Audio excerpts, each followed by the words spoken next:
নমস্কার বন্ধুরা, এই মুহূর্তে রয়েছে রাজ্যের সমস্ত কৃষকদের জন্য বিরাট বড় সুখবর। আপনি যদি একজন কৃষক হয়ে থাকেন তাহলে এই মুহূর্তে রয়েছে আপনার জন্য নতুন আপডেট।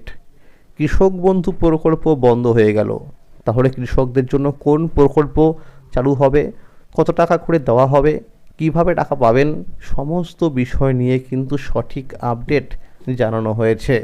তাহলে বন্ধুরা ভিডিওটি সম্পূর্ণ দেখুন।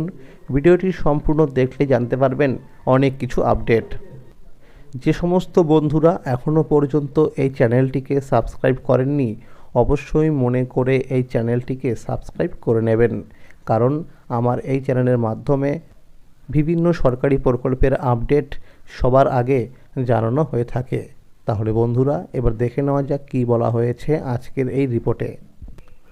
পশ্চিমবঙ্গে নতুন সরকার গঠনের পর কৃষকদের জন্য কোন প্রকল্প চালু হবে তা নিয়ে এখন রাজ্য জুড়ে জোর আলোচনা শুরু হয়েছে।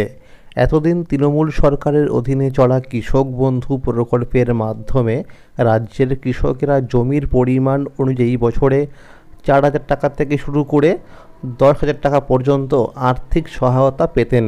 কিন্তু সরকার পরিবর্তনের পর এই প্রকল্পের ভবিষ্যৎ কী হবে তা নিয়ে কৃষকদের মনে উদ্বেগ তৈরি হয়েছে। এদিকে প্রধানমন্ত্রী কৃষক সম্মান নিধি যোজনার অর্থের পরিমাণ বাড়তে পারে বলেও জল্পনা শুরু হয়েছে।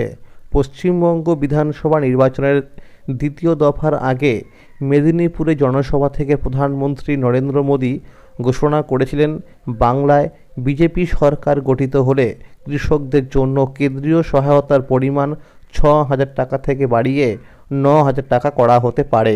বর্তমানে প্রধানমন্ত্রী কৃষক সম্মান নিধি যোজনার অধীনে কৃষকেরা বছরে 6,000 টাকা পান, যা 3টি কিস্তিতে সরাসরি ব্যাংক অ্যাকাউন্টে পাঠানো হয়।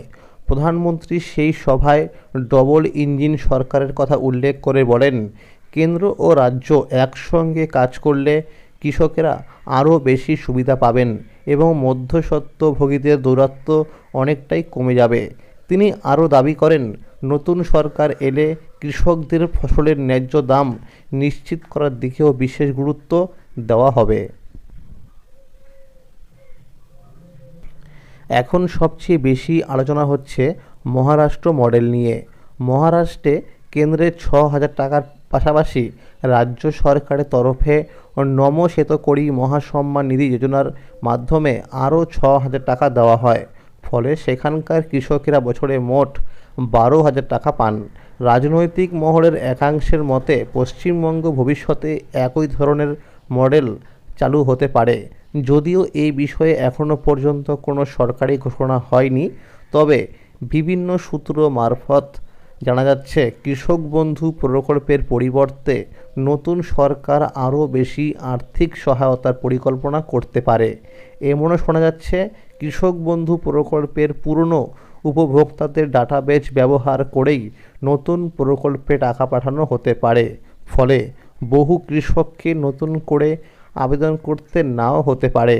পাশাপাশি নতুন উপভোক্তাদের জন্য আবেদন করার সুযোগও রাখা হতে পারে। প্রধানমন্ত্রী কৃষক সম্মান নিধি পরবর্তী অর্থাৎ 23তম কিস্তি নিয়েও কৃষকদের মনে আগ্রহ বাড়ছে।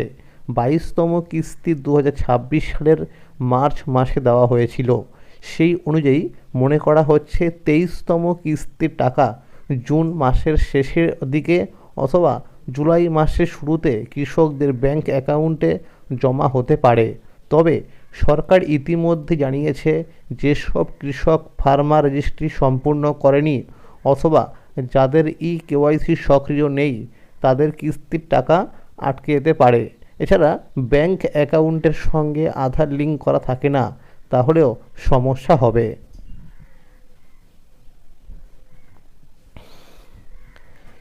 নিয়ম অনুযায়ী একটি পরিবারে শুধুমাত্র একজন সদস্যই প্রধানমন্ত্রী কৃষক যোজনার সুবিধা পেতে পারেন। তাই আবেদনকারীকে সমস্ত তথ্য সঠিকভাবে আপডেট রাখা অত্যন্ত জরুরি। উপভোক্তারা চাইলে বাড়িতে বসে নিজেদের স্ট্যাটাস চেক করতে পারবেন। এর জন্য অফিসিয়াল ওয়েবসাইটে গিয়ে ফার্মার্স কর্নার অপশানে ক্লিক করে বেনিফিশিয়ারি স্ট্যাটাস অপশানে ক্লিক করতে হবে। এরপর রেজিস্ট্রেশন নম্বর অথবা মোবাইল নম্বর দিয়ে তথ্য দেখা যাবে। আগামী 9ই মে অর্থাৎ আগামীকাল নতুন মন্ত্রিসভার শপথ গ্রহণ অনুষ্ঠান হওয়ার কথা রয়েছে।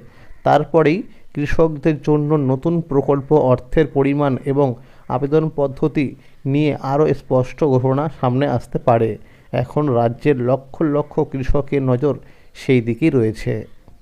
তাহলে বন্ধুরা, আজকের এই ছিল আপডেট। এরকম আরও নতুন নতুন প্রকল্পের আপডেট সবার আগে পেতে হলে চ্যানেলটিকে অবশ্যই মনে করে সাবস্ক্রাইব করে রাখুন এবং সকলের কাছে শেয়ার করে দিন।